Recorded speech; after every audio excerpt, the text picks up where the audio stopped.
Na kayong kalihon, di magsimbiban, uwag yung kwarta. Weak areas to din. Yung kalihon, kwarta. So, umin ko, ulit tawag dalaga. Kung sa'yo kalihon sa dalaga ulit tawag. Okay. Kung mga dalaga ulit tawag, sa inyo mga kalihon. Food. Ha? Pagkaon, yung kalihon. Di yun magsimbi, di yun kakaon o itlog. Ano nang quick.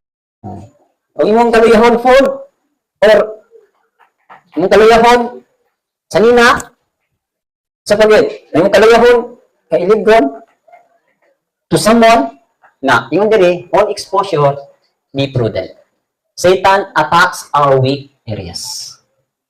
For example, nakaka-history sa pagkabayot, karon gusto na ka mag-pull in, na, tintalon ka nga, tintalon ka ba mga bayot? Or tomboy ka, ha? Natulid na ka, magparubayan na ka, i-expose ko ka mga tomboy. So, muna